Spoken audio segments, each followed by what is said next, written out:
ರಾಷ್ಟ್ರೀಯ ಹೆದ್ದಾರಿ ಬಗ್ಗೆ ಮುಂದೆ ನಾವು ಸತ್ಯಾಗ್ರಹ ಮಾಡಲಿಕ್ಕೆ ತೀರ್ಮಾನ ಮಾಡಿದ್ದೀವಿ.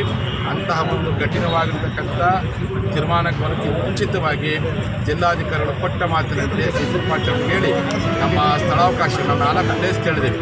ಒಂದು ಜಿಲ್ಲಾಧಿಕಾರಿ ಕಚೇರಿ ಮುಂಭಾಗದಲ್ಲಿ ಕೊಡ್ರಿ, ಸಾಹಿತ್ಯ ಸಭಾಂಗಣದಲ್ಲಾದರೂ ಕೊಡ್ರಿ, ಸಂದರ್ಭ ಗ್ರೌಂಡಲ್ಲಾದರೂ ಕೊಡ್ರಿ, ಅಥವಾ ಈ ನಗರ ಪ್ರದೇಶಕ್ಕೆ ತೊಂದರೆ ಆಗೋದು ಅಂದರೆ ಹಿಂದೆ ನಾವು ಕೊಂಡೇಸ್ಕೊಪ್ಪದಲ್ಲಿ ಏನು ನಮ್ಮ ಸಮಾಜ ರಕ್ತ ಹರಿಸಿದ ಸರ್ಕಾರ ಆ ಪ್ರದೇಶದಲ್ಲಾದರೂ ಕೊಡ್ರಿ ಅಂತ ನಾವು ಸರ್ಕಾರಕ್ಕೆ ಆಗ್ರಹ ಮಾಡಿದ್ದೀವಿ. ಧರಣಿ ಸತ್ಯಾಗ್ರಹ ನಿರಂತರ ನಡೆಯುತ್ತೆ.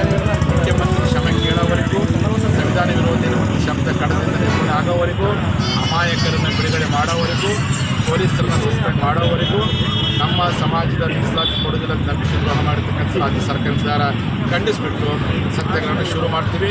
ಇವತ್ತು ಬೆಳಗಾವಿ ಜಿಲ್ಲೆ ಜನತೆ ಬಂದು ಭಾಗವಹಿಸ್ತಾರೆ. ನಾಳೆ ಗದಗ ಜಿಲ್ಲೆ ಮತ್ತು ಕೊಪ್ಪಳ ಜಿಲ್ಲೆಯಲ್ಲಿ ಬರ್ತಾರೆ.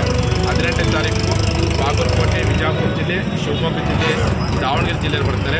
19ನೇ ತಾರೀಕು ನಮ್ಮ ಬಳ್ಳಾರಿ, ವಿಜಯನಗರ ಜಿಲ್ಲೆ ಮತ್ತು ರಾಯಚೂರು ಜಿಲ್ಲೆ ಜನರು ಭಾಗವಹಿಸ್ತಾರೆ. 20ನೇ ತಾರೀಕಿಗೆ ಗುಲ್ಬರ್ಗ, ಬೀದರ್, ಯಾದಗಿರಿ ಜಿಲ್ಲೆ ಬರ್ತಾರೆ. 21ನೇ ತಾರೀಕು ಚಿತ್ರದುರ್ಗ, ಮೈಸೂರು ಮತ್ತು ಬೆಂಗಳೂರು ಪ್ರಾಂತ್ಯದ ಜನ ಬರ್ತಾರೆ.